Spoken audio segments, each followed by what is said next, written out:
The hotel room was silent, unnervingly so, the kind of quiet that doesn't rest. It lingers. The minibar buzzed softly in the corner.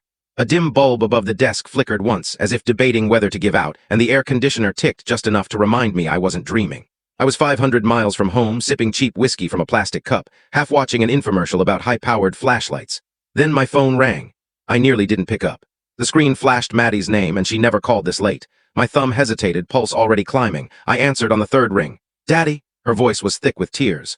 "Daddy, Mommy's boyfriend hit me again. He warned if I told you he'd hurt you too." Time froze, my chest tightened, but words wouldn't come. My little girl, 8 years old, barely able to reach the sink without a step stool, was sobbing so hard I could hear her gasping. "Where's your mom?" I managed to ask. She didn't respond, just more crying. Then her voice muffled like she was speaking through a blanket. "She's not here. He's shouting in the kitchen." I forced my voice steady. "Okay, sweetheart, lock your door. Don't open it for anyone but me, understand?" She sniffled, then whispered, "Okay." Then I heard it, a second voice. "Male louder now. Tell her daddy he's next." The call cut off. I stared at the screen. For a moment I forgot how to breathe. My name's Cole Riker. I'm 43, divorced 3 years, remarried 2.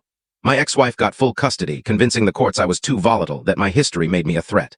She never said it directly, but the suggestion was enough. The suggestion that I might lose control.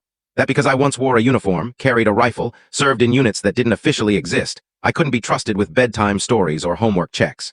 I tried to live normally after I left that life. Private consulting, clean work, safe work. I buried that other part of me until tonight. I set the phone down carefully on the nightstand. Not rage, not panic, just cold clarity. I crossed the room in 3 strides, opened the bathroom mirror, and pulled out the hidden panel inside the cabinet. Taped to the back was a sleek black travel pouch with a TSA-approved kit inside. Most people pack toothpaste and razors. Mine held a suppressor, custom-threaded barrel, no serial number. I stared at it, not long, just enough to recall what it meant to retrieve it.